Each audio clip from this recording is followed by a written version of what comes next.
Olá para todos, aqui quem fala é o professor Gustavo e esse é mais um vídeo do canal Estudando. Hoje eu vou fazer um pouco diferente, eu tenho feito os últimos vídeos comentando sobre a relação dos filmes com a sala de aula, com o conteúdo da história. Hoje eu vou trabalhar um pouco diferente, a gente vai trabalhar uma revista em quadrinho, a revista em quadrinho Capitão América The Chosen, traduzida no Brasil como Capitão América A Escolha. Então a gente vai primeiro passar algumas informações sobre a personagem, sobre o próprio Capitão América, o contexto de criação dele, para depois a gente entrar e explicar por que essa revista pode ser interessante para que o aluno aprenda algo diferenciado, algo novo, perfeito? Então vamos lá. O Capitão América, ele é criado, ao contrário do que muitos pensam, não pelo Stan Lee. Stan Lee, ele entra para a Marvel Comics, na verdade ele começa a escrever para a Marvel Comics ali pela década de 60. O Capitão América é criado em 1941. Existe uma divergência, alguns dados dão que seria em dezembro de 40, outros dados dão que seria março de 41. Então isso não é muito consenso, pelo menos eu não consegui encontrar a data definitiva. Eu estou trabalhando com o março de 41, que é que eu encontrei maiores dados. E ele é criado pela dupla Joe Simon e Jack Kirby. O Jack Kirby que depois vai desenhar vários dos grandes heróis da era de prata dos quadrinhos ali pela Marvel Comics. Já o contexto de criação do Capitão América é um pouco diferenciado. Ele realmente é criado na ebulição da Segunda Guerra Mundial, mas ele é criado antes dos Estados Unidos entrarem na guerra de fato. E a primeira capa dele é essa capa célebre que até tem referência no filme da Marvel, no primeiro Vingador, onde o Capitão América está dando um soco no rosto de Hitler. Ali durante essa primeira fase do Capitão América, onde ele não saía pela Marvel, ele saía pela Timely Comics, que depois se tornaria Marvel Comics, ele tem sempre vilões nazistas, ele está sempre dentro do contexto da Segunda Guerra Mundial, então ele vai estar dentro desse cenário. Quando a gente tem o final da Segunda Guerra Mundial, quando a Segunda Guerra Mundial termina, você tem duas coisas acontecendo que acabam levando os quadrinhos à bancarrota. Uma delas é a publicação de uma série de artigos e de um livro de um psiquiatra chamado Frederick Wertham, onde ele faz uma associação entre quadrinhos e diversas coisas que eram mal vistas na sociedade da época, violência juvenil, tráfico, delinquência, e isso impactou muito a venda dos quadrinhos. A outra foi a valorização dos heróis reais. Quando os soldados voltaram para o contexto do mundo normal, automaticamente os heróis fictícios começaram a ser deixados de lado. E isso acabou gerando uma grande crise no mercado dos quadrinhos, muitos foram descontinuados e o Capitão América parou de ser publicado.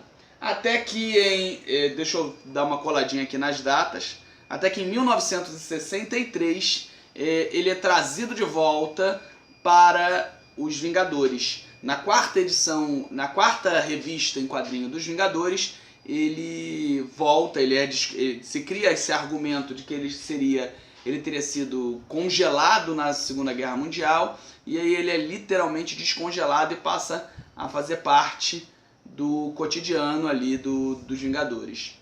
E aí ele também ganha uma revista solo, ele ganha uma série de aventuras, algumas vão se passar em recordações na Segunda Guerra Mundial, mas o que acontece? Geralmente ele é encaixado dentro dos conflitos que existiam naquele período. Então você começa a ter o Capitão América entrando em combate com diversos vilões comunistas ou vilões tecnológicos dentro da premissa do que acontece naquele período, certo? E aí eu quero fazer umas observações enquanto ao Capitão América. Ao contrário dos outros super-heróis, ele não atua especificamente em uma cidade, ele não atua combatendo o crime, organizado ou não organizado. Ele dificilmente você vai encontrar uma revista onde o Capitão América está evitando um assalto ao banco ou coisa parecida. O Capitão América ele trabalha no ramo das questões internacionais, das questões nacionais. Ele não se identifica um estado, com uma localidade. O Homem-Aranha de Nova York. Outros heróis vão ser limitados a determinada questão geográfica. Indo para DC, você vai encontrar os locais fictícios. Metrópolis, você vai encontrar Gotham City e os heróis fixados esses locais específicos. O Capitão América não. O Capitão América é num contexto internacional ou de toda a nação americana. E os próprios vilões deles retratam isso. Você vê que ele tem grandes organizações como vilão. Aqui a gente tem a Hydra, que a maioria das pessoas está acostumado a ver aí nos filmes, e do lado de lá ainda não apareceu em filme algum, é a IMA, a Ideias Mecânicas Avançadas, se eu não me engano, posso estar errado. Que também trabalha dentro desse mesmo contexto de criar tecnologia para dominação mundial. Então ele não está combatendo o local, ele está combatendo as ameaças nacionais ou mundiais. Isso é bastante interessante para o que a gente vai usar a revista que eu estou propondo aqui a análise. Tá? O Capitão América ele é a representação, como eu estou dizendo, da própria nação americana. Você vê que ele usa a bandeira como uniforme. Isso não está ali de forma gratuita. Isso tem toda uma simbologia dele quanto um bastião nacional. Ele é o grande guardião do interesse americano.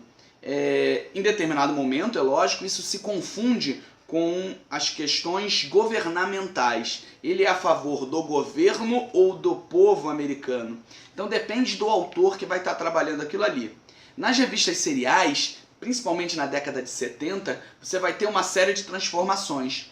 Por exemplo, quando você tem o escândalo ali do Watergate e você tem um questionamento sobre o governo americano, existe um reflexo nos quadrinhos do Capitão América, onde ele abandona o uniforme dele, ele abandona a bandeira a qual ele traz com tanto orgulho no uniforme, e ele adota o nome, a alcunha de nômade, e passa a usar essa roupa que é simplesmente pavorosa, né? Cavada até aqui, bem década de 70, mas é o uniforme dele nesse período.